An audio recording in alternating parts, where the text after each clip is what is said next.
and prediction, and another on navigating green synthesized metal-based nanoparticles as anti-inflammatory agents, a comprehensive review. Dr. Sugandhi has received recognition for her contribution as a reviewer at IEEE international conferences and has been actively involved in various research projects, including holistic development of skill-based working women in the unorganized sector. Her expertise extends to mentoring, academic administration, and the professional training programs. She has actively participated in and organized numerous faculty development programs, workshops, and seminars on artificial intelligence, machine learning, deep learning, drone data, AI applications, and other emerging technologies. Notable among them are sessions on Reprogram Your Subconscious Mind and Scope of AI in Cognitive Psychology. Beyond her academic excellence, Dr. Sugandhi has also written professional blogs and guided students through industry visits, including one to Lollipop Design Bomanahalli. We are honored to welcome Dr. Sugandhi J as Distinguished Resource Person for the short-term training program. A very warm welcome to you, ma'am. We are really looking forward to learning from your rich experience and valuable perspectives. Over to you, ma'am. Thank you so much, ma'am, for the wonderful introduction. Actually, I should thank the hierarchy. All the hierarchies have given wonderful chance for me to give a session on this particular training program. And really, it is an honor for our university to be a part of this training program. And let me share this presentation with you and start the session.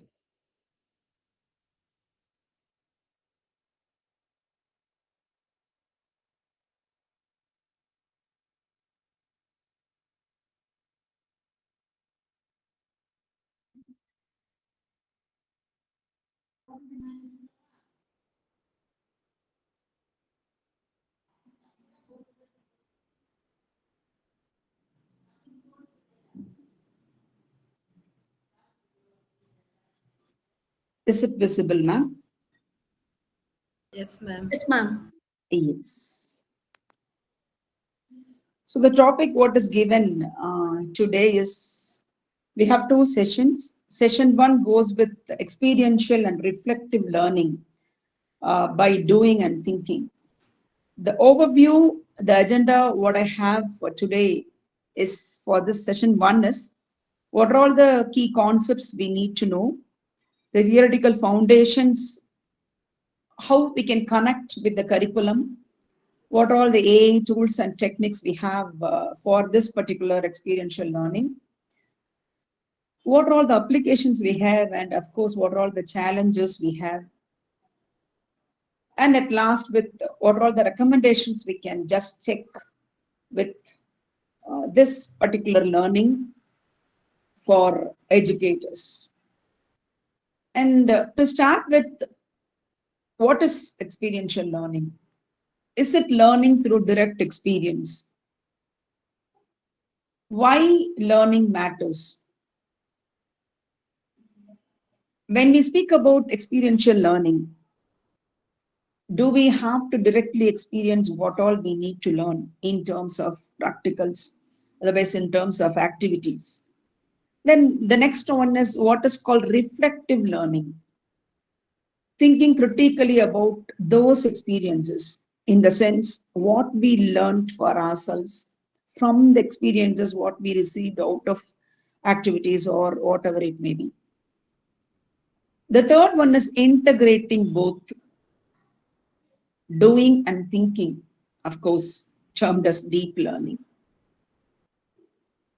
So here, when I speak about experiential learning, I can say some more aspects of this. It is essentially a way of acquiring knowledge or skills through direct and keen observations, followed by an analysis of what has been sensed and understood. So when we think about the definition and the key idea behind it, it is a learning that occurs through engaging in real world tasks. It may be activities or even simulations, So instead of passively receiving information, learners actively participate in meaningful experiences. I can even give some examples for this. Conducting a science experiment rather than just reading about it from a book. Or even I can say about role playing some events. It can be even historical events in some class, history based class. Or one more example I can give you, building a model to understand any principle. So what is the view of the benefits what we can have? Just a small intro. We can enhance the engagement and of course get motivation as we do things. We can build practical skills and deeper understanding as we experience. And of course, we can encourage the students' curiosity and exploration. When I want to add more about reflective learning, this is actually thinking critically about the experiences. What all things we have learned. It can be even defined as the process of analyzing and making sense of experiences to extract what are all the exact insights, the ways meaning we can get. So the key idea behind this reflective learning is experience alone will not be enough. The learners must reflect to understand what happened, why it mattered, and how it connects to broader concepts.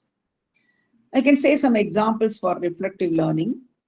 Journaling after a group project just to evaluate what is the teamwork and about even problem solving meant for the team. One more example is discussing what went well and what could improvise, after a presentation, what can be improved after a presentation. Even I can give one more example, asking questions like, what did I learn? How I can apply this? So this will actually promote thinking about thinking. You can help the students connect theory to practice and of course, encourage the personal growth and self-awareness. The last one is integration, doing and thinking. So the synthesis of action and reflection to create meaningful, lasting learning. The key idea behind this is true learning happens when hands-on experience is paired with thoughtful reflection. I can even give some examples. A student designs a model, a prototype, a doing, then writes a report analyzing its effectiveness. So I can say that the design, the prototype is of course doing, and the analyzing part is thinking. One more example I can give. A teacher facilitating a field trip is doing, followed by a classroom discussion is thinking. So this will actually lead to deeper understanding and retention. It will actually encourage the holistic learning in terms of cognitive, emotional, or of course practical. And of course, it can prepare the students, learners for complex real world challenges. So why experiential learning matters? Do we go for any particular reason why nowadays we speak about experiential learning? And of course, this particular FDP, this training is meant for so many types of pedagogies. I'm very happy to see that the hierarchies really, we should thank the hierarchies for organizing this in terms of different aspects. Nowadays, what as educators we need to fit in, we need to learn and adapt these techniques and pedagogies, methodologies for us to teach. For this, we need to learn a lot how to interpret and how to get some innovations out of this. Otherwise, some what I can say, some new methods, strategies where we can go for some practical learning. So when I say about why experiential learning matters, why we have to listen, why we have to learn this, it actually bridges the theory and practice. That is, the students apply academic concepts to real life situations, making learning more relevant and memorable. Memorable is a wonderful vocabulary here. We need to focus. The learning should make more relevancy and memorable. The next one is boost engagement. That is hands-on activities like whatever it can be. It can be experiments or field work or simulation that captivate the learners, the students, far more than passive lectures. The next one is develops problem-solving skills, facing the challenges what all they face in the real world scenarios daily. So facing the real world challenges actually encourages creativity, adaptability, and of course resilience. Nowadays, these fellows are lacking in creativity. So whether this type of experiential learning will work. The next one is it encourages collaboration, group projects, community-based learning. Of course, it will promote the teamwork and communication. That is the key for workplace skills. Later, when they go for work, when they are asked to work in teams, they should learn from here itself. The next one is supports diverse learning styles. We have so many learning styles. We should know about the learners, what type of learners they are. We have 9 types of learners. Hope you know that. Kinesthetic and visual learners benefit especially from active and experience-based methods. So we need to have this. Of course, next one is promotes critical thinking. Yes, reflection actually helps the students analyze their actions, decisions, outcomes, leading to deeper insights. Then build self-awareness. Yes, students understand their strengths, their weaknesses, and their learning preferences, empowering personal growth. Improves retention, thinking about what was learned and why it matters, strengthens memory and comprehension. The last one is encourages lifelong learning. Lifelong learning in terms of reflection, which can cultivate curiosity and a habit of continuous improvement. So, when I thought about theoretical foundations, we need to learn about how this particular experiential learning actually had have their ground. Otherwise, uh, when it actually started. So um, there is something called experiential learning cycle. In the sense, many fellows were behind this. They were actually doing for this. And I can say about many, but I took only some. We don't find time. We have another fellow called as Dewis, John Dewis. He is the one who is behind this. And just I took only about these fellows. So it started with something called as cycle, in the sense David Coates' model. It outlines a cyclical process of learning. I can even say about these 4 stages we have. So which is the initial stage? Concrete experience. Listen, experience makes the initial stage, in the sense where the learner actively engages in new experience or situation. It can be a hands-on task, a project, or an activity that provides a basis for learning. I can even say about an example in real time, participating in a workshop. That can be, given as an example under this concrete experience. The next one is reflective observation. So after the experience, the student reflects on what happened. This stage actually involves observing the outcomes. I can say about identifying the patterns and considering different perspectives of what they learned. So it actually allows the students to analyze their experiences and recognize any discrepancies between their understanding and about the actual experience, what we need to have. The next one is abstract conceptualization. So in this stage, learners integrate their reflections into new ideas, or even they can modify the existing concepts.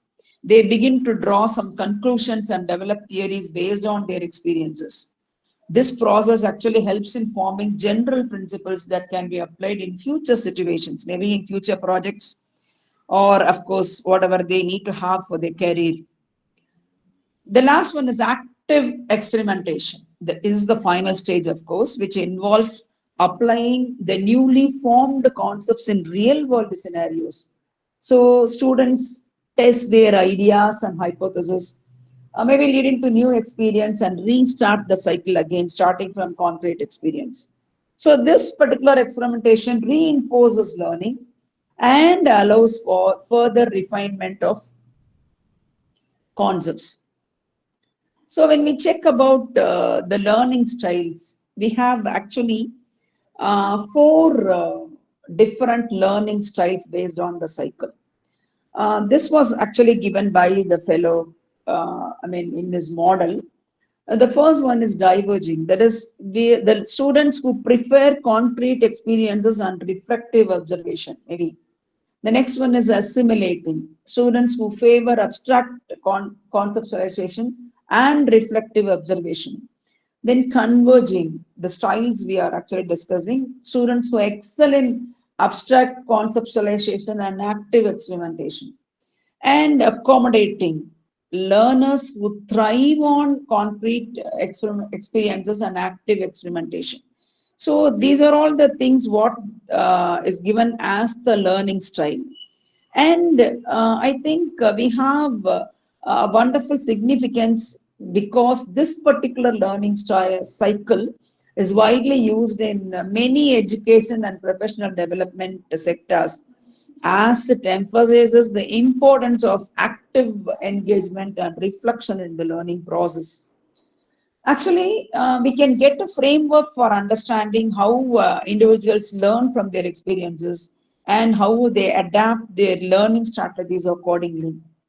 So when we integrate these stages, the educators and trainers can create more effective environment for learning that cater to different learning styles and promote better, deeper understanding through experiential learning.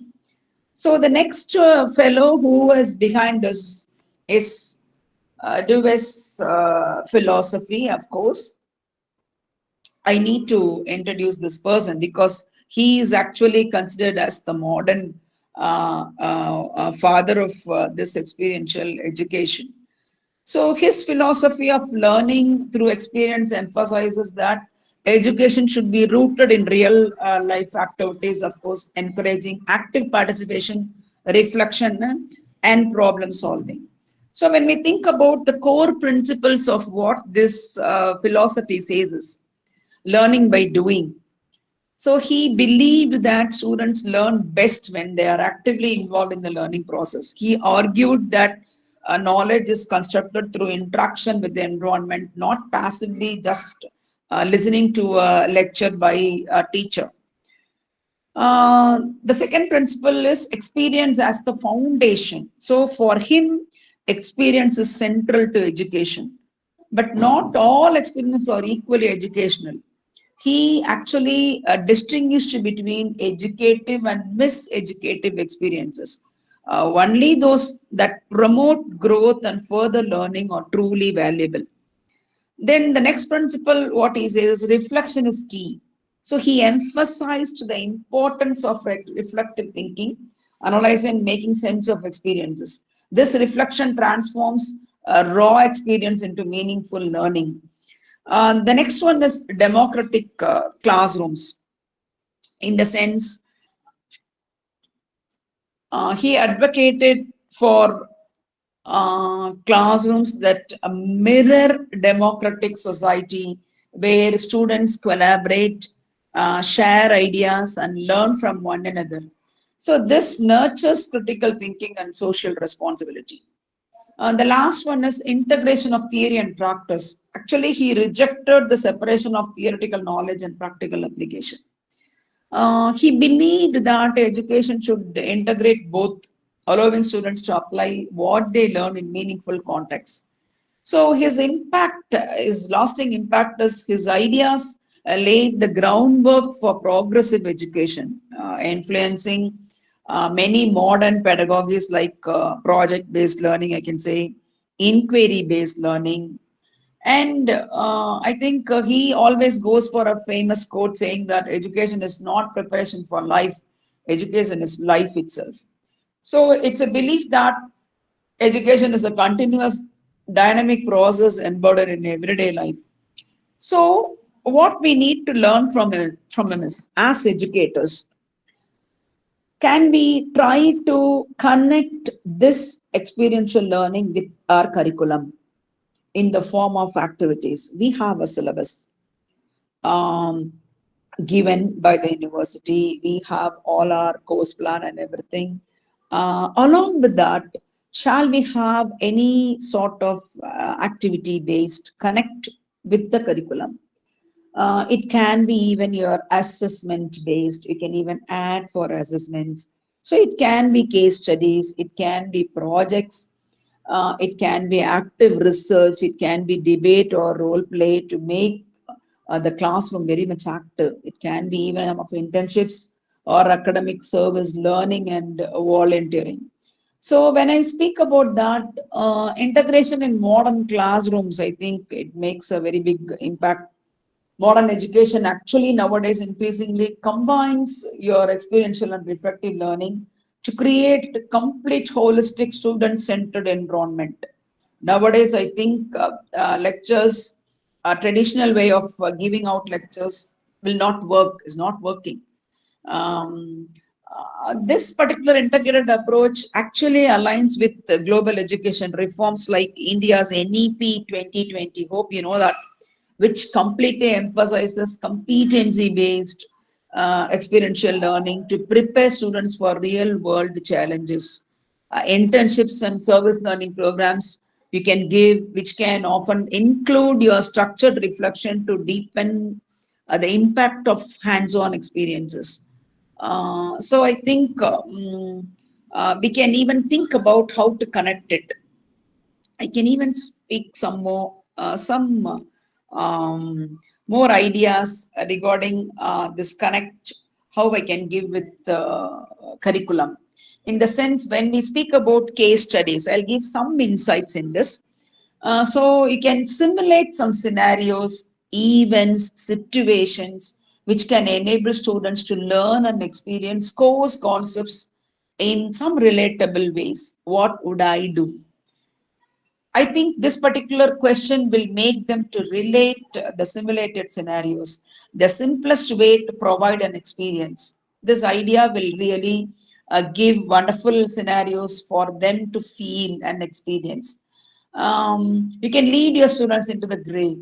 In the situation, for example, I can say that we all live in a subjective world with situationally dependent complexities, not necessarily right or wrong, good or bad, black and white. But when considering these, we can go for it. Then we can even think about some projects. We can even think about some active research, even some debate, role play, the quickest way to gain some perspectives.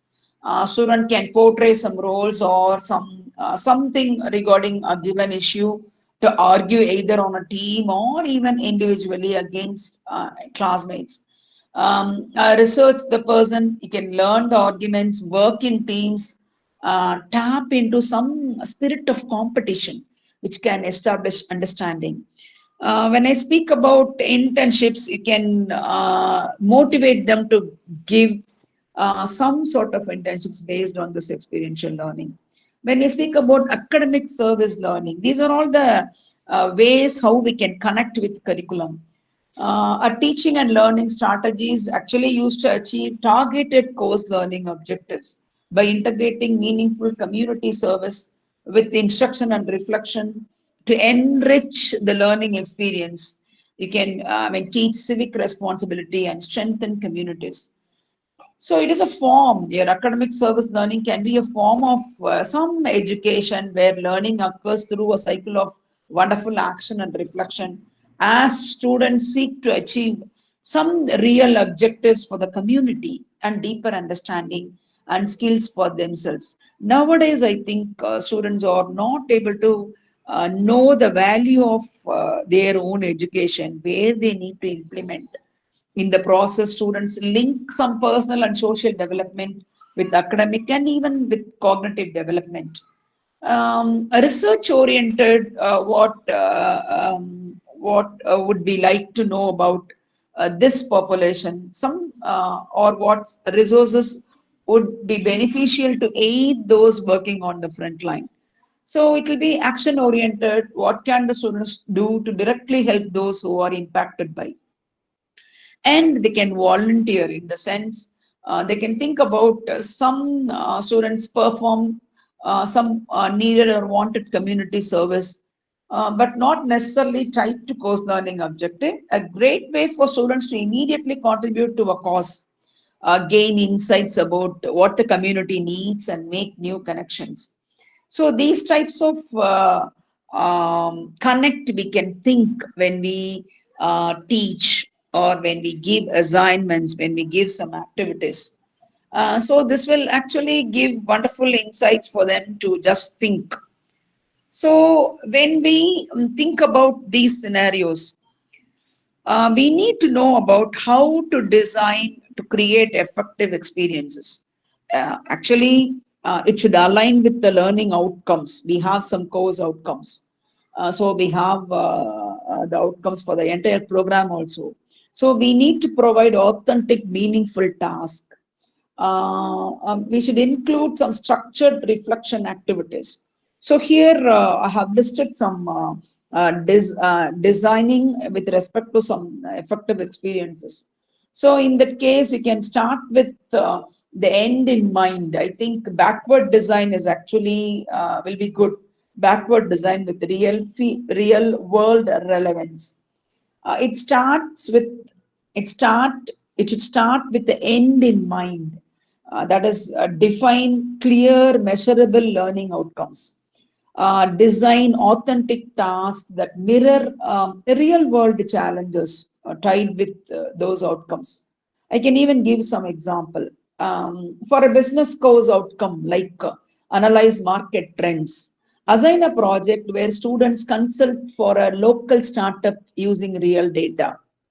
That will be really a wonderful backward design. The next one is actually simulation and role play. Learners take on roles in simulated environments. Scenarios can be crafted to target specific skills or knowledge areas. What is the reflection? Use structured debriefs to unpack decisions, emotions, and learning outcomes. I can say an example for this. In a nursing program, simulate a patient emergency and follow with a debrief on clinical reasoning and teamwork. Hope you are able to understand. And when we speak about project-based learning, I can give an example. In environmental science, students design a sustainability plan for their school and reflect on the feasibility and impact. So students work on a long-term project that addresses a real-time problem or question, ensuring each project milestone maps to specific learning objective. We can also, as a reflection, you can include some checkpoints with guided journaling and, of course, a peer critic if you can give some ideas. The next one is case-based. I think I gave some ideas, but still I can give some example. In ethics, students analyze a corporate scandal and reflect on moral reasoning. As a task, they can analyze real or fictional cases that require applying course concepts. Cases are chosen to target key competencies. As a reflection, use peer discussion and written reflections to explore alternative approaches. The next one is peer teaching or peer review. I can give an example. In a writing course, students workshop each other's essays and reflect on how feedback shaped their revisions. Learners teach a concept or critique each other's work. Teaching reinforces the mastery of the content and communication skills. As a reflection, include rubrics and self-assessment to guide maybe feedback and learning. And the last one is structured reflection tools. I can give an example. Um, some prompts, what surprised you? Otherwise, what would you do differently? How does this connect to our learning goals?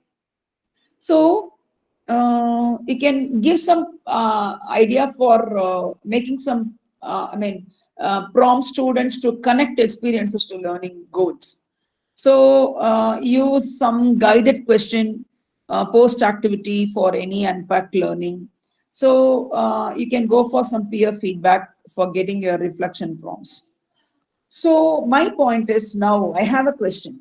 Can reflection be an assessment tool?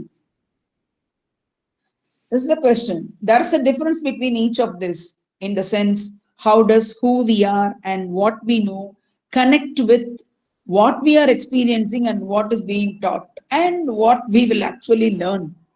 Hope we can get the idea behind this.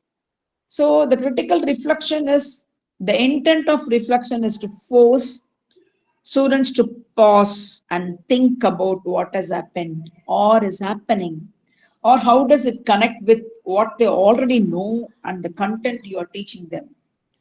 So can we make it sticky? What is that sticky? What is that vocabulary called as sticky? Stickiness actually seeks to explain what makes a concept memorable or interesting. We can even shift your thinking. Critical reflection is writing for learning, not writing for after learning has taken place. So, not an expression of learning that has already occurred, but a vehicle for learning itself. So, focus on providing students with some opportunities to apply lessons and concepts in different settings so they can develop new insights, ideas, or unique methods or ways of relating to the content. So, can we say reflection as an assessment tool? It's a question. So, in this case, reflection should occur throughout the semester. Writing and discussion prompts before and after key events. Don't restrict this reflection to writing only. Discuss with the students. It will surely benefit from hearing from others for other students. Use written reflections to prompt discussion and vice versa, maybe. So the end of project reflection, you can connect to a course content, personalize understanding and values, extend to future expectations and professional applications, of course. So do we have a real world applications for this? Yes, we have. In the sense, what are all the internships or service learning based we have, simulations, role playing, all what we discussed now. So, do we have AI tools? Since for the lack of time, I'm unable to go for each and every tool, but I'll give you wonderful ideas for getting to know about the AI tools. I'll even share this PPT with you at last through the, coordinators so that you can get some ideas. So, there are so many specific tools for experiential and reflective learning. I'll say about this riff. It is developed in Stanford School. It helps the students process experiences through some guided reflection prompts. Actually, it encourages some deeper insights and emotional awareness after having some experiential activities. And our normal chat GPT and GPT builders, I think we are mostly behind this. We are using to simulate real world conversations, even dilemmas and whatever scenarios we need. And educators can create some custom role play bots to immerse students in complex situations. Uh, Example, I can say about some leadership challenges, whatever we have. And the next one is your AI chatbot for role play. These are all the list of AI tools. We have numerous tools. Even if you try for an AI tool to list out specific AI tools for this type of learning, we get more. But what I thought is whatever we are used with, along with that, I went for something else. So AI chatbots for role play. So this is a platform for OpenAI GPT Builder, and of course, it will enable the educators to design a role play environment, which is very much interactive. So students engage with the AI characters to practice negotiation, or I can say about some crisis management or some customer service when you go for a business school scenarios. The next one is AI-driven journaling tools. Why I'm very much specific in this is tools that prompt students to reflect on their learning experiences, such as Journey, I can say. So these apps actually use sentiment analysis and personalized prompts to deepen self-awareness. So the next one is learning analytic platforms. So it is actually a dashboard. I can even give some examples like Coursera Learners Insights or even Canvas Analytics, which can track student engagement and performance. Hope you would have done this. You would have seen how they have given in their dashboards about what course we learn and how much we score out of our test or learning. So educators can use this data to prompt some targeted reflection and adaptive learning intervention. The next one is voice-based AI assistants. I think you might have got some idea about this. And this one is actually uh, tools like what I can say, this Otter.ai or even Microsoft Copilot can describe and summarize the sessions for experiential learning. Students can even revisit key moments and reflect on group dynamics or even decisions. And I have listed some so that I can give a comparative analysis of what is this. Even I think you would have heard about Mentimeter. It is a wonderful interactive, reflection-based platform where you can enable the real-time feedback and self-assessment during any task, whatever we have, whatever you give. And when I say about I have listed some. I'll say about you can even depending upon your domain, you can even try. The usage of each and every tool. You should know the purpose. So only I thought I can tabulate this and I can give so that depending upon your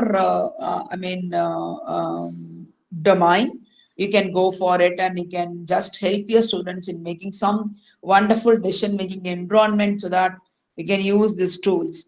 Actually, speaking, even you can combine both. I mean, your experiential and your reflective part of learning.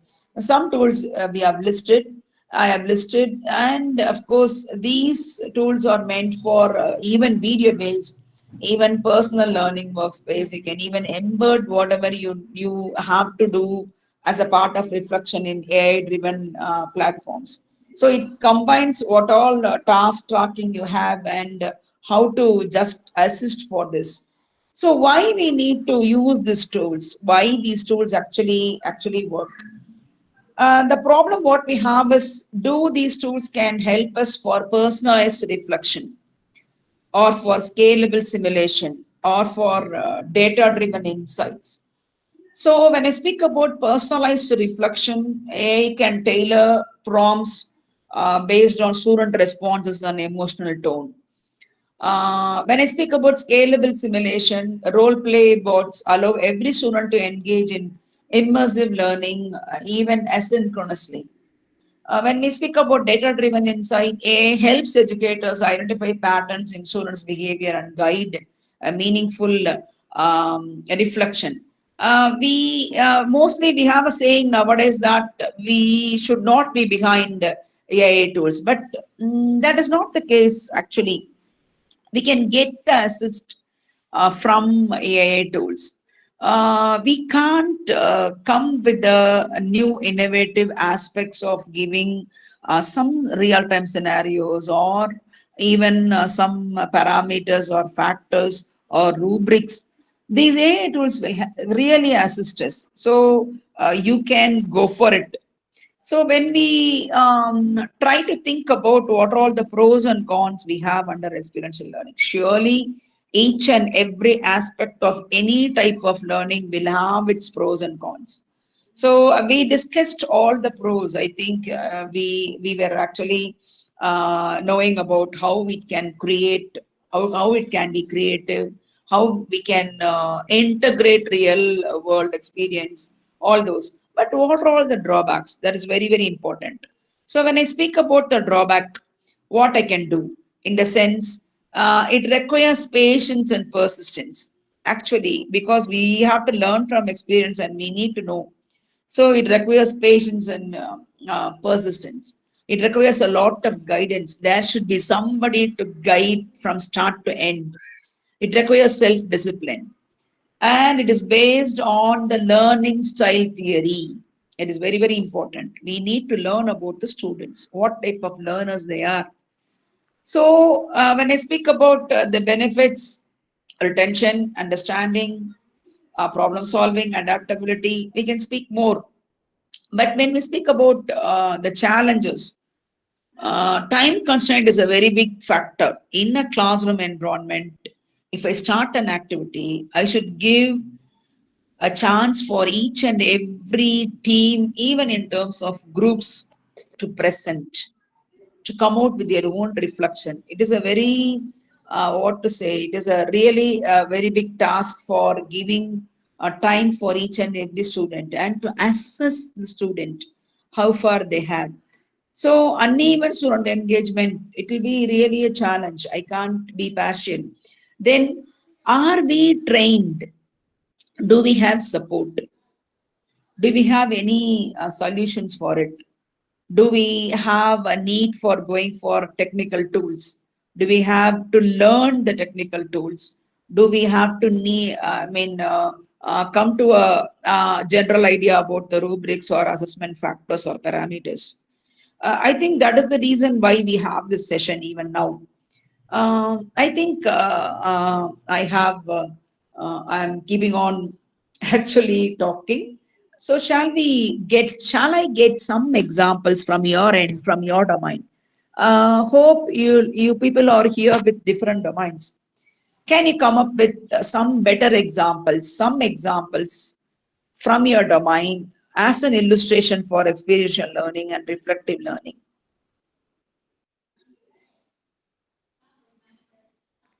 Can I get some ideas? Get some examples.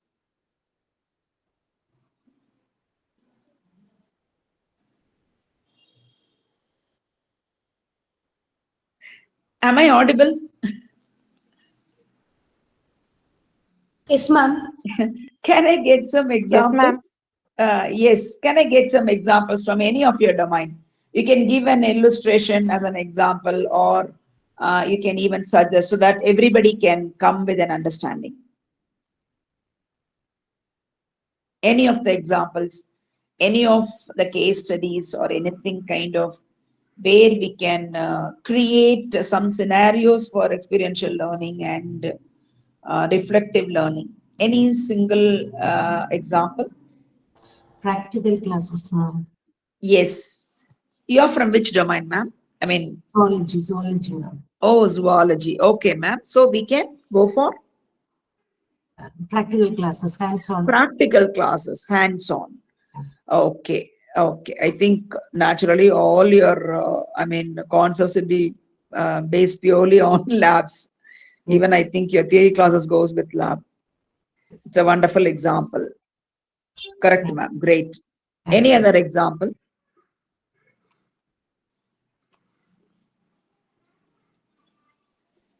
Any other illustration from any other domain so that we can learn?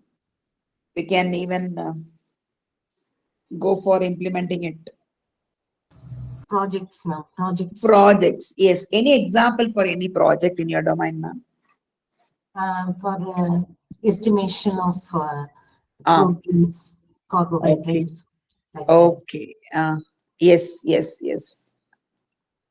Any other example? Anybody can give? Can you? So that it will not be boring. I think it is monotonous, and we should not sleep. No, it is meant for 2 hours. So I think some interaction we can take with some examples from your end. I heard that people from different domains you are here as educators. So I thought anyone can give some other example, any scenarios.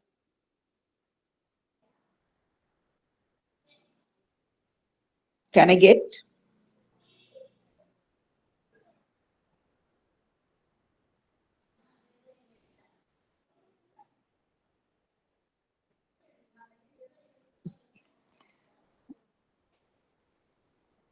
Are you there?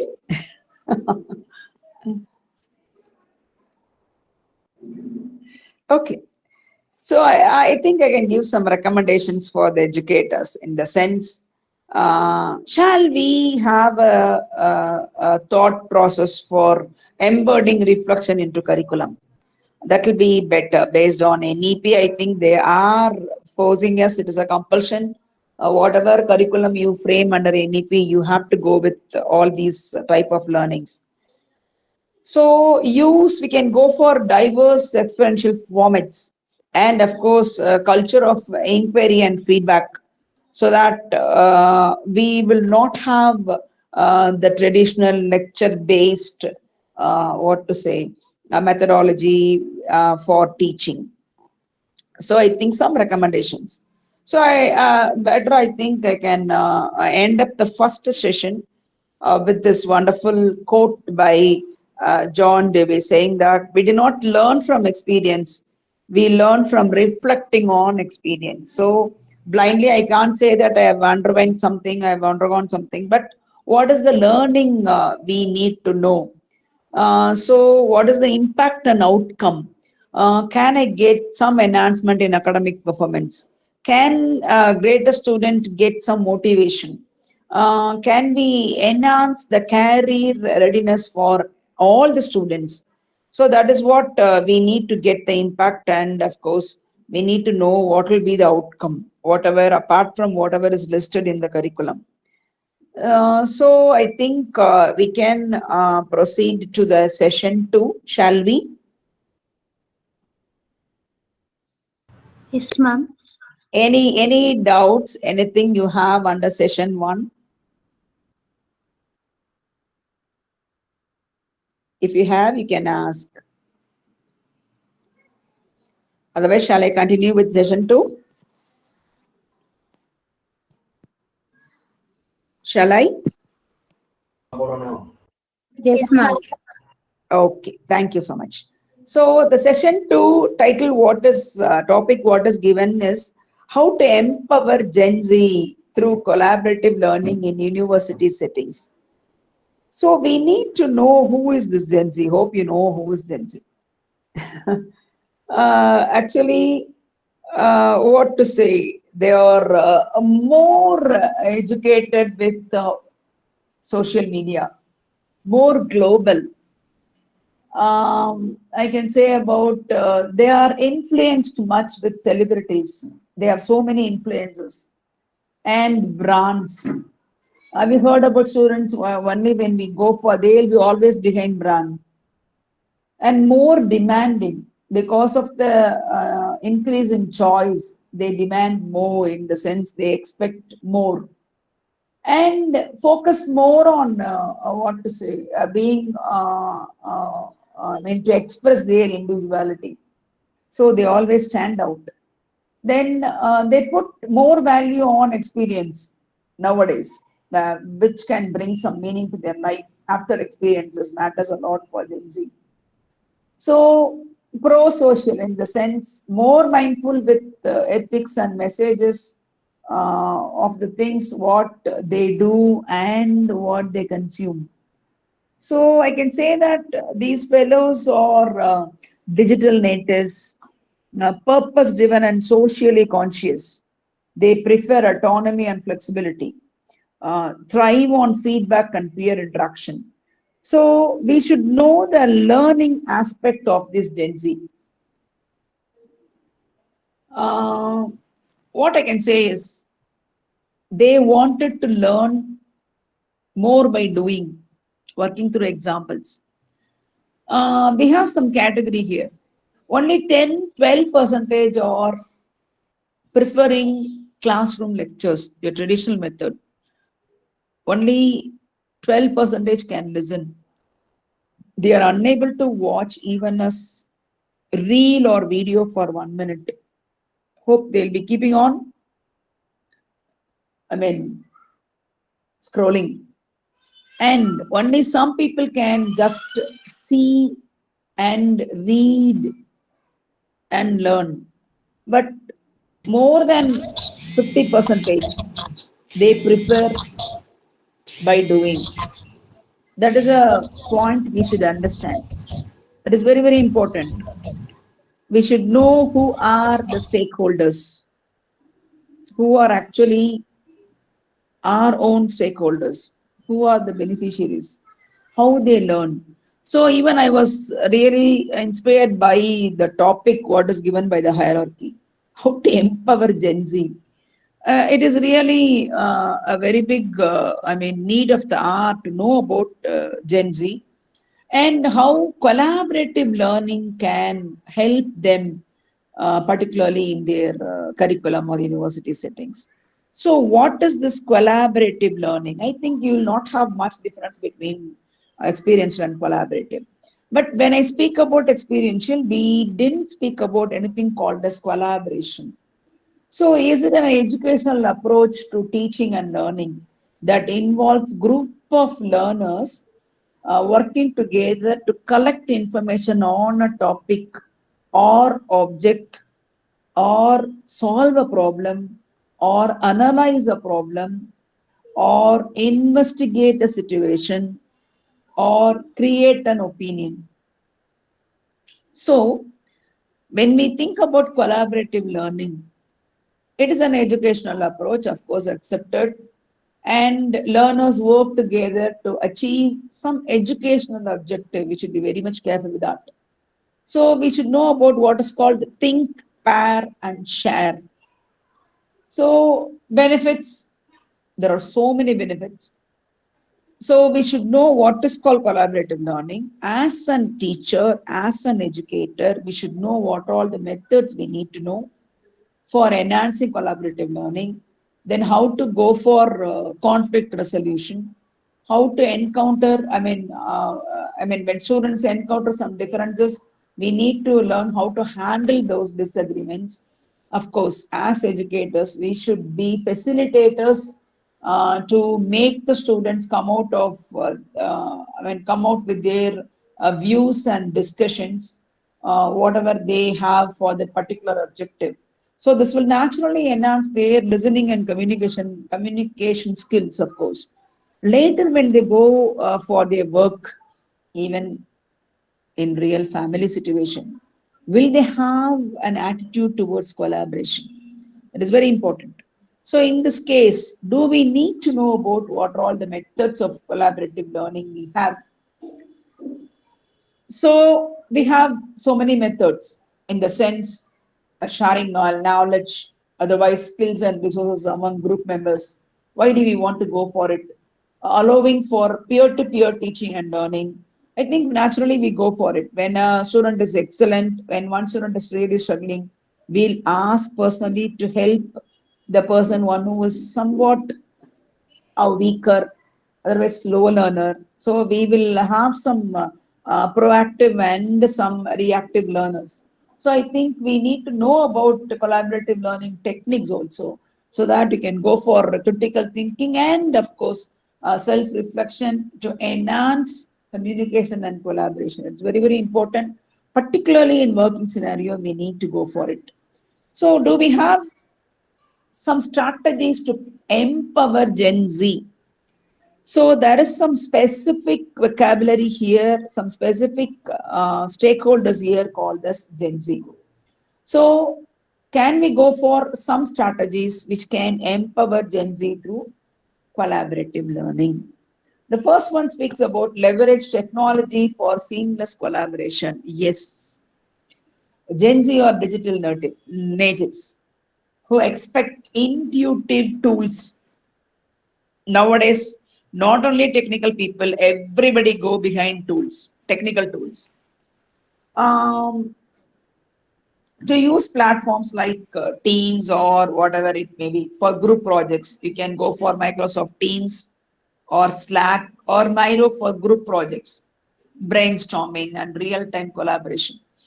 To incorporate some gamified learning and interactive tools like Kahoot, I think you would have used, or Padlet to boost some engagement blocks, in the sense it can actually leverage technology. You can go for it for your collaboration, for collaborating, so that we'll have healthy competitions when the students exhibit their skills. Second one is design purpose-driven group work. Actually, Gen Z values meaningful work and social impact. This is what is the study says. Um, they need to frame some collaborative projects around real world problems. Example, I can say about even sustainability, social justice, innovation. Even we can partner with NGOs or companies for service learning or project-based experiences. What I'm trying to say is we can even go for giving a connect with the companies based on their CSR activities. Hope you know each and every company should go for their CSR based projects. So they have a need to collaborate with academicians for their CSR activities. So they have a responsibility for getting a collaboration for society's improvement. So in that case, we can prefer that. The third one is foster psychological safety and inclusivity. We can encourage open dialogue, otherwise diverse perspectives and peer feedback for this. You can use a universal design for learning, some principles, UDL principles, we'll say, to ensure accessibility and flexibility in how students engage and express, learning. The next one is promote peer-led learning to empower students to lead, discussions or workshops or even peer mentoring sessions. So actually this builds confidence, even leadership and a sense of ownership over learning academic strive. The next one is use micro learning and modular collaboration. What is this micro learning? We can break down content into short, digestible modules that teams can tackle asynchronously. Actually, this aligns with Gen Z's preference for flexibility and even bite-sized learning.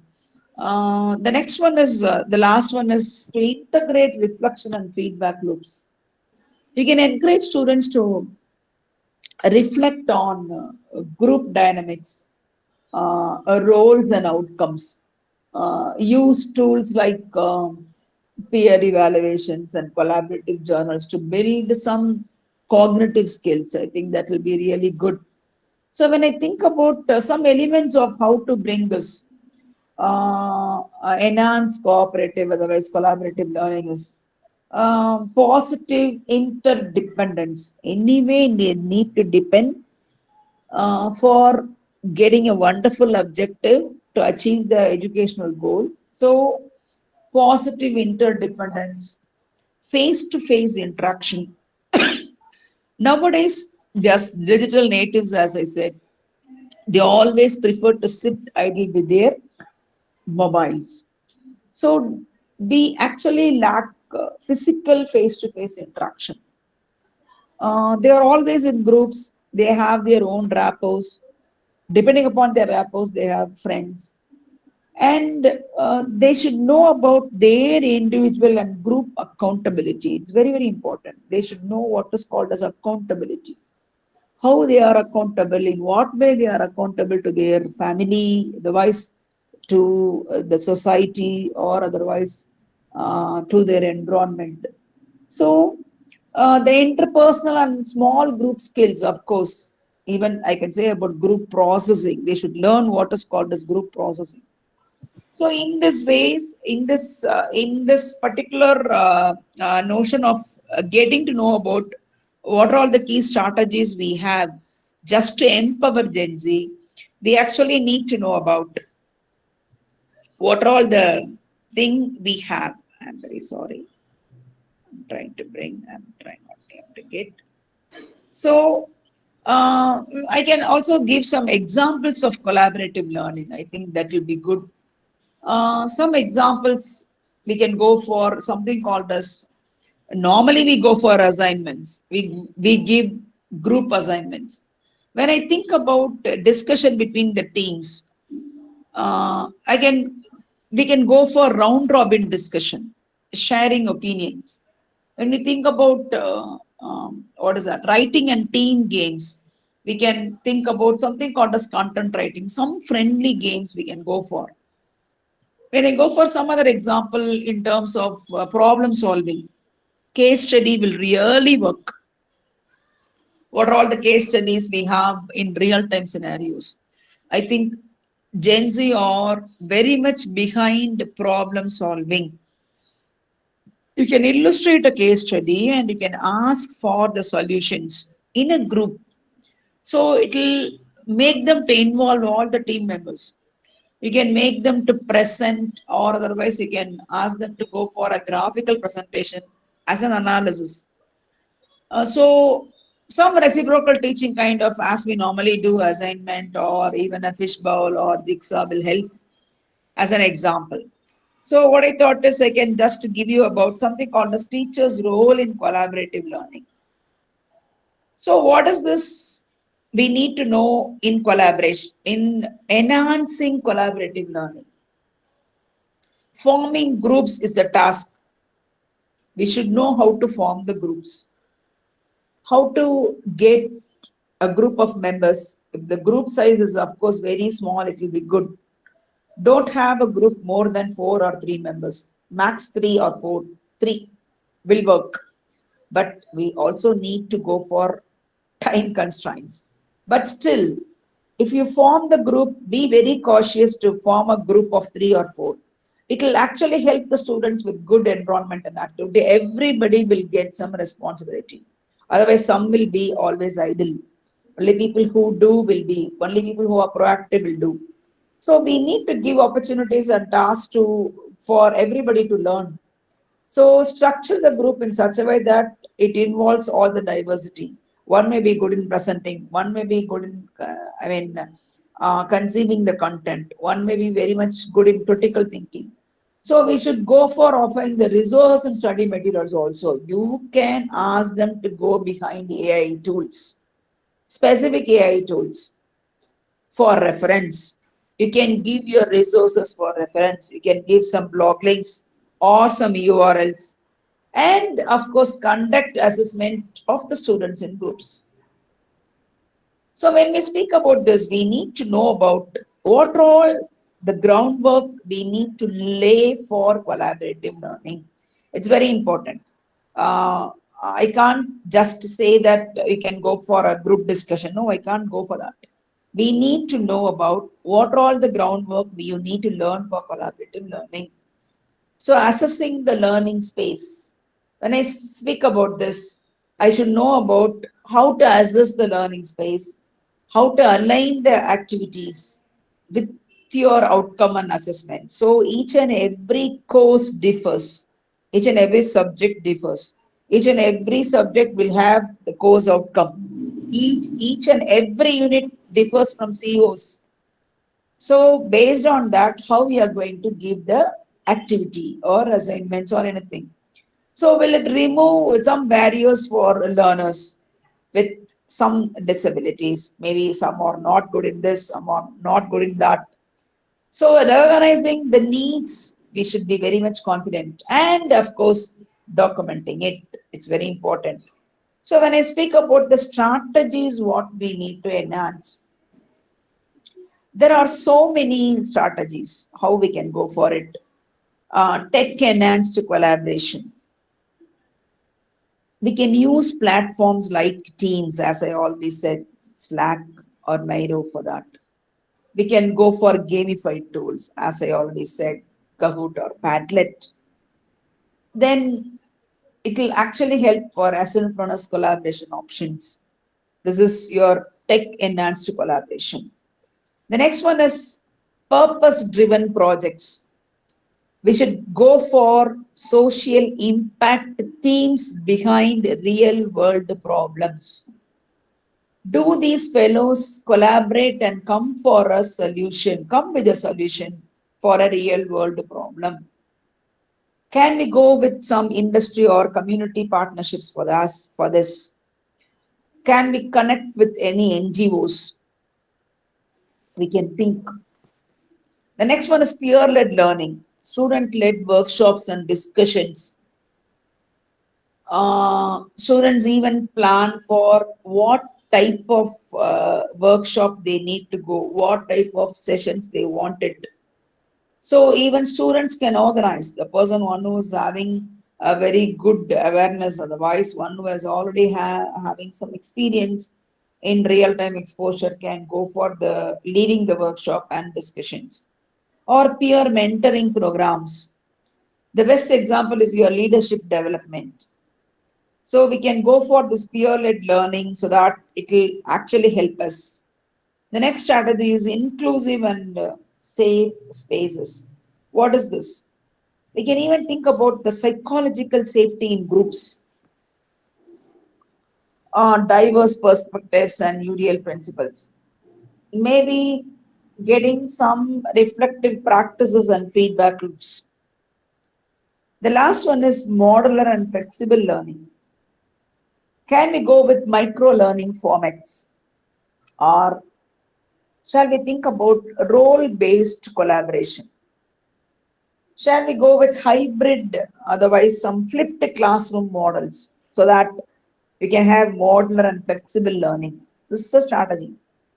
So when I speak about the challenges, what are the challenges we have in our own traditional university settings? Passive learning models, limited tech integration, because we go with traditional method of lecture based. All our curriculum are based on lecture based. All aspects of different types of lectures. Maybe ICT tools differ. The method how a teacher is presenting differs.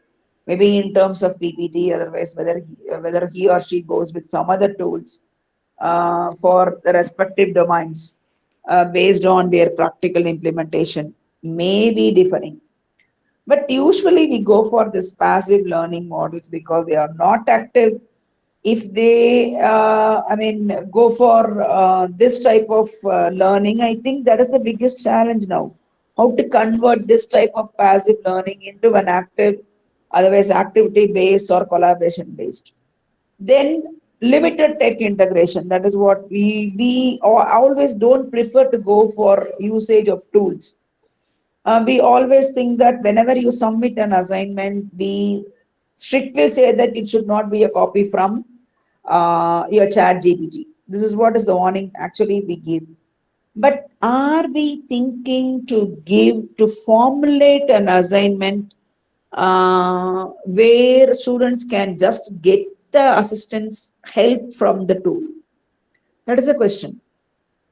Are we going for indirect a way of getting the solution for the problem? Are we framing any case study or real-time scenario where you can't get the accurate answers from any tool? Or what I can say is, are we having an awareness towards framing any case study which is in real time? Or shall we go for asking the students to frame the problem? Nowadays, I heard that even in recruitment scenarios, I mean, before 1 decade or 2 decades, they were just asking a solution for the problem. But recently, for the past 2 to 3 years, I heard that the students are asked to frame a problem and come out with a solution. So, in that way, are we helping the students to frame a problem with tech integration, with technological usage? That is a challenge. Then, other challenge is lack of real world relevance. Really, students do not know where they are going to implement what all they are learning in the curriculum. That is why industry says that there is a very big gap between the industry expectation and of course whatever we have in the curriculum. So do we have any measures to bridge the gap between the industry's expectation and the outcome what we try to give through our curriculum, through our lessons? So that is a point. So low student, I think even we have some problem with the student scenarios also. So I thought I can give some real-time examples where some universities have went for this type of implementation in collaborative project-based learning. I can say about Duke University. You can even refer. You take your time to just sit and refer about the links what all I have given in real-time implementation. They are actually working good. Duke University, the Duke Learning Innovation Team, they have documented several case studies where students engage in project-based collaborative learning across many disciplines. I can even say about an example what I have read in their course. In one course, students work in interdisciplinary teams to design solutions for a real world problems such as improving their local sustainable practices. And what is the outcome they are expecting is students should report deeper engagement, improve critical thinking, or stronger communication skills. So faculty noted that it has increased the student ownership of learning and better retention of course material. This is what they have done. So Duke's Learning Innovation Initiative actually has implemented collaborative across various disciplines. They have an impact that this particular approach fosters deeper inquiry, even creativity, teamwork, what to say. It has increased the motivation, and while faculty has observed some stronger critical thinking among the students. The next one is online forums and peer review. I think you can even go for this. Just Google and see. You have, forum called as Helpful Professor. This example actually highlights how collaborative learning thrives in digital environments. I can even say an example. Students participated in structured online forums where they discussed some course topics, peer-reviewed each other's work, and co-created some study guides. So the expected outcome is this method actually fostered active learning, improved writing and analytical skills, and built a sense of community among remote learners. I think these online forums actually will help to enhance collaborative learning. And the next one is classroom management expert. Actually, this case study explored traditional classroom-based collaborative techniques. I can say some examples. Activities like think, pair, share, jigsaw, or even group investigations were used in college level psychology, otherwise in education courses. So the outcome, what we can realize is their teamwork, maybe their leadership or problem solving skills. And even professors observed that it increased the participation and better comprehension of complex topics. So I think the fourth one goes with University of Michigan, MDP, where they go for a multidisciplinary design program. Actually, this university brings together students from engineering, business, and liberal arts to collaborate on industry sponsored projects.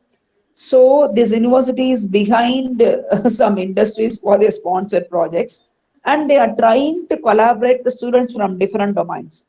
Uh, the teams work with some corporate or not-profit partners to solve some authentic design and innovation challenges.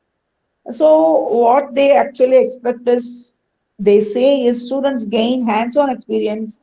Um, they go for some building professional networks. The program is actually widely organized for preparing students for cross-functional roles in the workforce. It is very important as they come from different domains, maybe from engineering, business, and liberal arts. So the last one is Stanford University. We have, I mean, this D School is a pioneer actually in collaborative design thinking education. We can even try to get some ideas from them. So the courses emphasize radical collaboration, they are saying, where students from different majors co-create some solutions using human-centered design. So they also say that they have an impact, that this program has produced influential startups and social innovation projects. Students learn to emphasize or iterate or communicate effectively across disciplines. It's a very important factor because nowadays we have so many problems or projects where we need the students or people from different disciplines. A person, one who is a techie, can go with technology. The person, one who is very good at conceiving, can go with conceiving the problem, otherwise finding some solutions. So, what I thought is, when I think of the AI tools for this collaborative learning with Gen Z, it is very much specific. So I just had some ideas behind it. The first one always goes with chat GPT, otherwise GPT based role play bots. Actually, it enables real time dialogue, otherwise I can say even brainstorming and peer simulation. Students can collaborate with AI to explore some what I can say, leadership scenarios or ethical dilemmas or group discussion making. It can, you can even go for custom JPGs.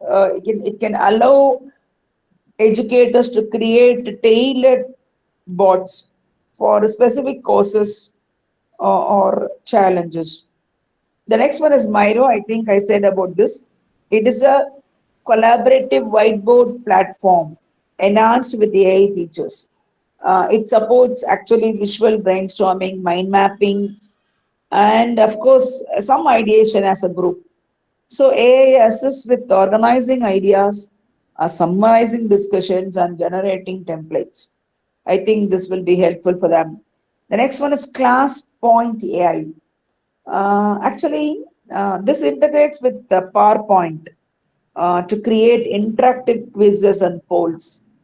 It facilitates some live collaboration and formative assessment during lectures. You can use this, you can try this. And AI generates some questions based on slide content. Make it easy to engage these Gen Zs so that they will like, they'll be active, they'll not sleep. Nowadays, I think I should specify this. They are sleeping in the classrooms. Once if you start the lecture, they are sleeping. The real reason is they don't have proper sleep at nights. They are behind their mobile phones, and of course, they are actually trained with that. They have an addict towards it. So that is the problem. Where when we start the lecture, so traditional lecture method will not work hereafter. So I think we need to know about how to create curiosity, otherwise how to be active throughout our, throughout the class scenarios. The next one is Notion AI, that is ideal for note taking, particularly collaborative note taking, otherwise, even for project planning and knowledge sharing. This particular AI will help to summarize your GDs. It is very important to generate some action items, or I can say about to organize learning materials. Notion AI. You can even try this. The next one is Slack plus AI plugins. It is very popular among Gen Z for team communication, even for their own communication. They go for this. This AI bots can summarize threads, suggest some resources, and track project progress. The next one is Google Workspace with Duet AI. AI enhanced docs, slides, maybe sheets, support collaborative writing, editing, and data analysis. Students can co-create presentations and reports with this particular AI. They can get the help of this assistance so that they can create presentations and reports. The next one is Mentimeter. I think you know that it is an interactive tool. You can encourage the students to participate, and they can even go for a feedback in real time. So when I speak about why these tools work for Gen Z, why these particular case studies can go for it.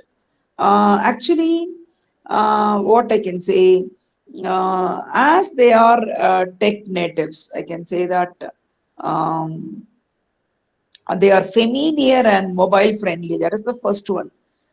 Their first friend is their mobile. Nowadays, they don't go for physical friends. That's all I can say. They are very confident. They are idle. They can think. They are independent in giving their review suggestions.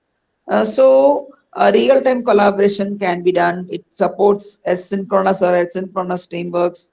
I mean, personalized learning is there. It helps to adapt to students' input and preferences, and maybe visual and interactive.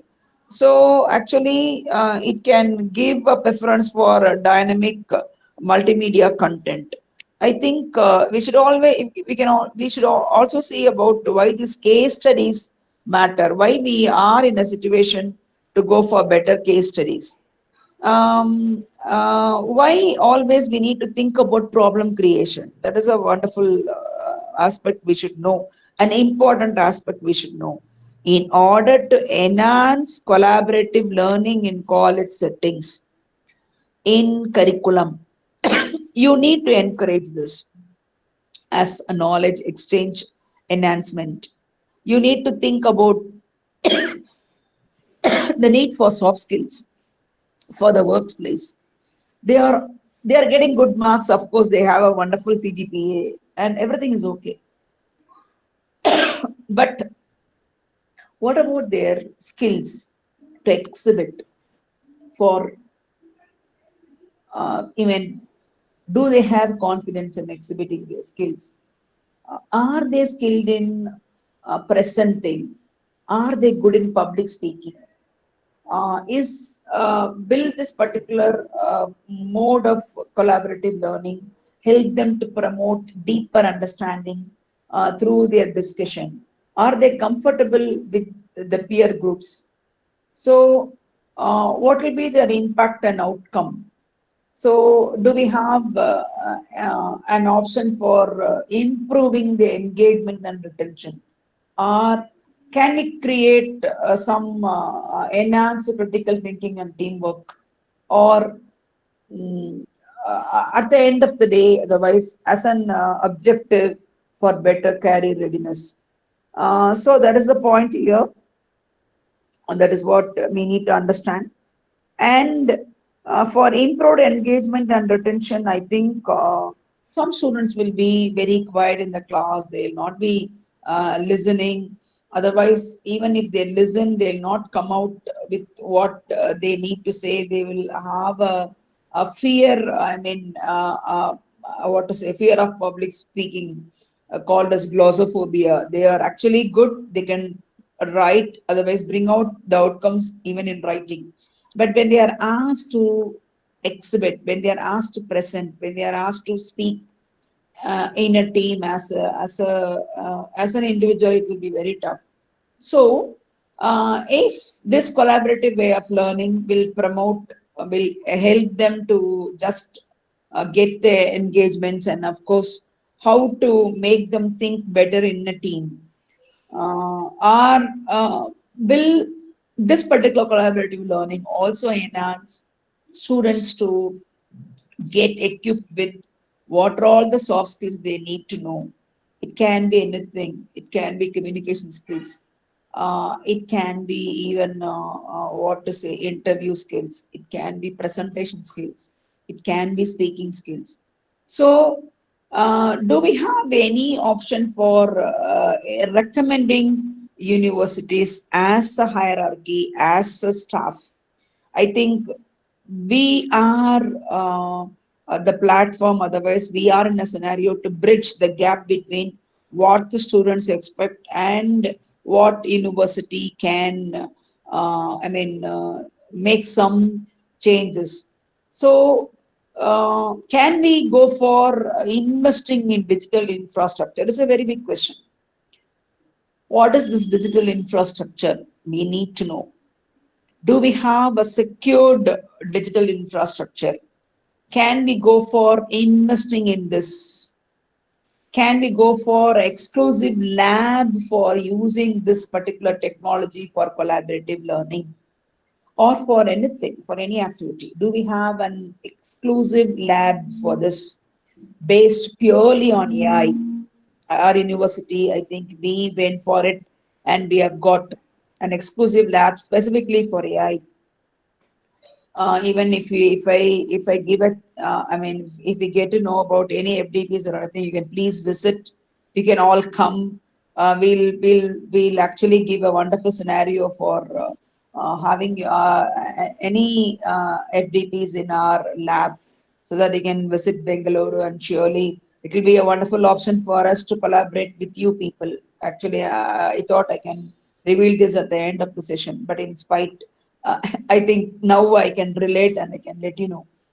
So, we are also providing training for the faculty for learning all these pedagogies. So, is our institution or our university, shall we ask for any training for the faculty? I think,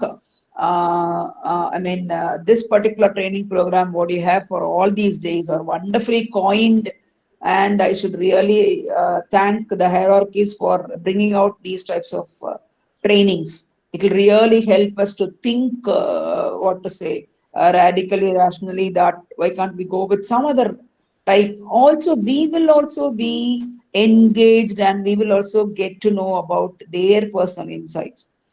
And the last one is any co-design learning experience with the students. That's what I said.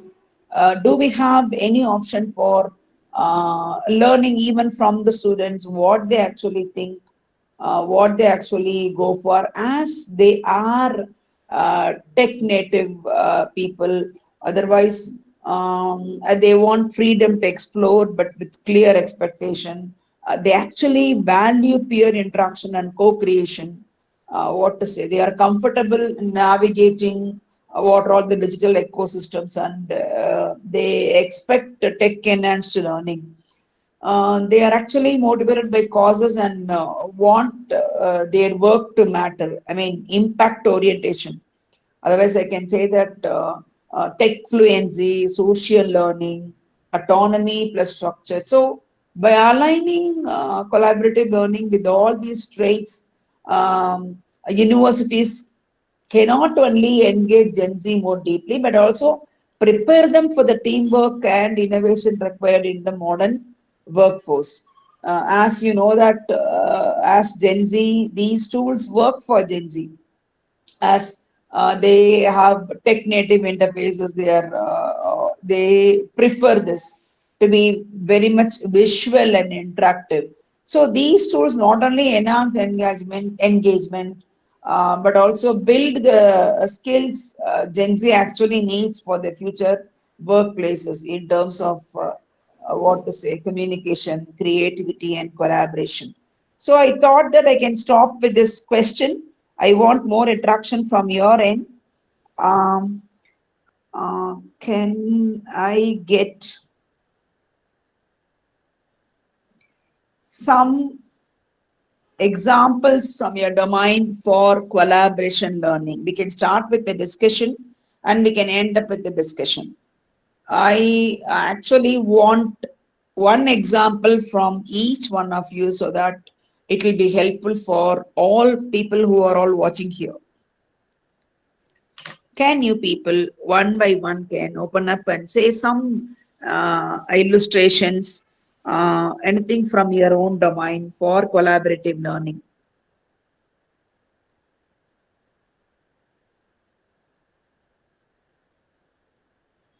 Can I get some answers?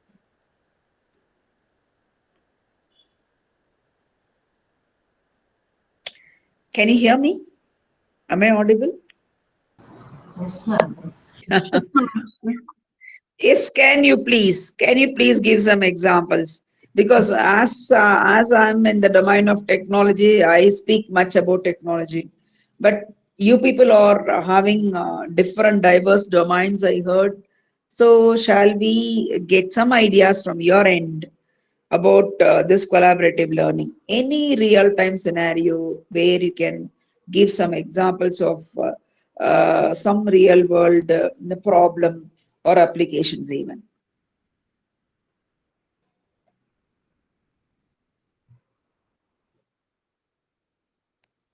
Hope you were listening. Case study, ma'am.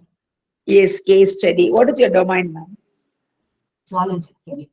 Zoology. I think you said about that. Okay. Any real-time case study topic, ma'am?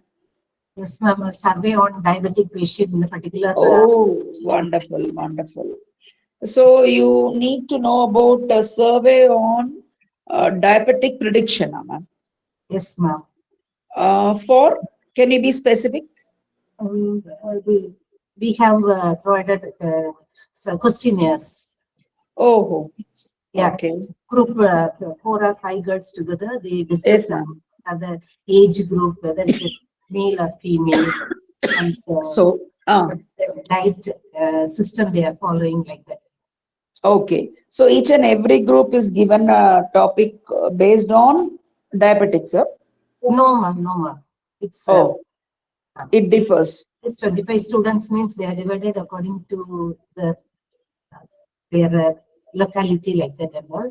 Okay. So they have to go and check how many what to say instances have you fixed, ma'am? The number of samples for the survey? Ma'am, pardon, ma'am? The number of samples you said about a specific locality, no? Yeah, ma'am. Do we have any specifications for the number of cases, otherwise samples for the survey? That is around 200 to 300 samples. Okay. Okay. A particular village we collected. Okay. Among them Okay. we categorize. Okay. What is the outcome you expect out of the survey from the team, ma'am, from the students? They gave some answers, ma'am. According to that, we give awareness. What are the food they have to take, and what are the time, that particular time we have to take food like that, and the schedule, and also given by. Okay. So they should come up with the remedies. Yes, ma'am. Yes, ma'am. Okay. So some, as you said, some awareness as remedy so that we can give an awareness. So it is societal based. The impact is for the society. Yes, ma'am. Yes. Okay, ma'am. Okay. Really good, ma'am. Because you are giving a real-time scenario for them and it will surely work. So those 5 members should present. Should they submit a report, ma'am?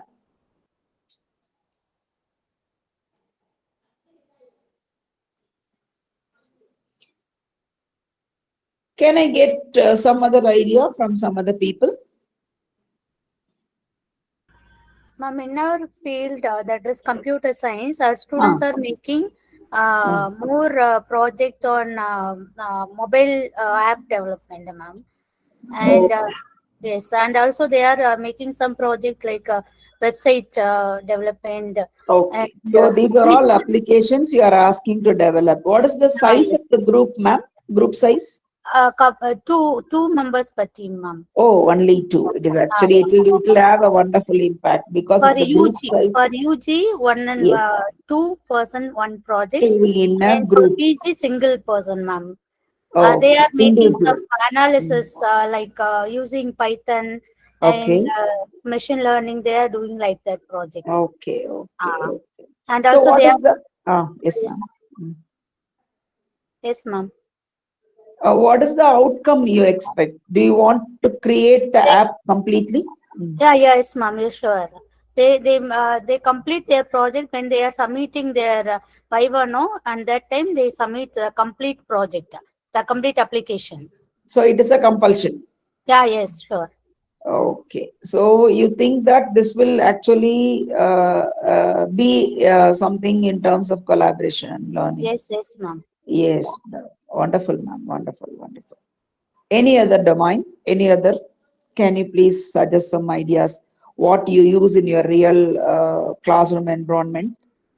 It will be helpful for us to know. Anybody else? From any other domain? Do we have people from psychology, from English, from liberal arts in general, from management, from MBA? I think wonderful case studies we'll have from MBA.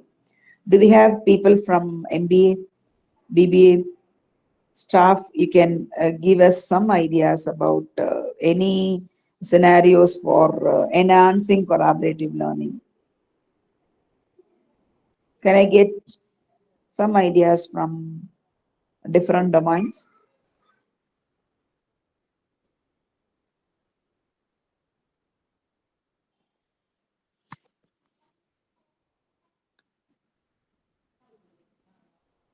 Yes, do you have questions? At least even I can help you with some questions whenever you have doubts. We'll try to stop with that. Any questions? Any doubts in this presentation? I think I just gave a overview of what all we have as far as the theoretical foundations, or what I can say, starting with what it is and how I can give about mm, the connect with what all curriculum we have. And I gave some ideas about AI tools and some challenges and applications and some recommendations for institutions or for educators. Any question? Do we have any question?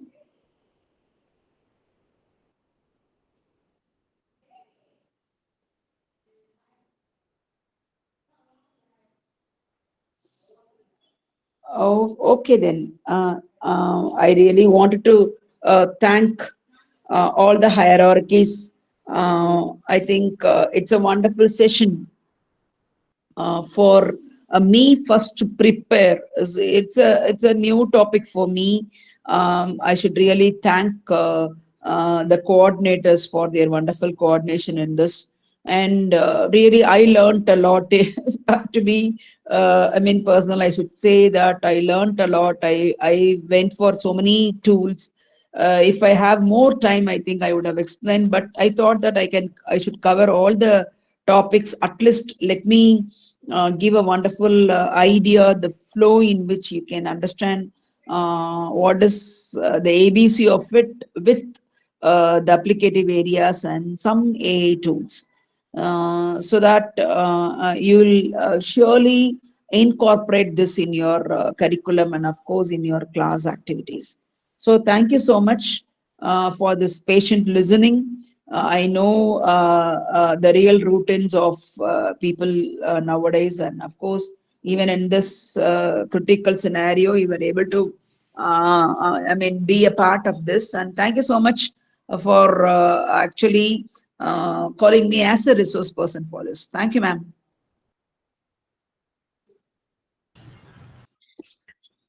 Thank you, ma'am. for delivering such an informative and insightful session. Now I invite Ms. Nidhi N, Assistant Professor, Department of Computer Science, Tertiary College, to deliver the vote of thanks.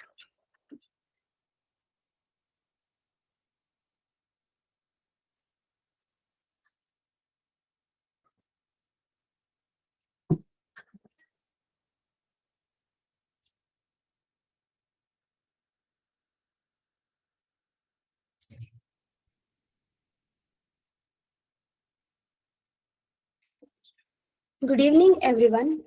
As we come to the conclusion of today's insightful and enriching session of 7 days short-term training program on reimagining classrooms, innovative pedagogies for engaged and outcome-based learning.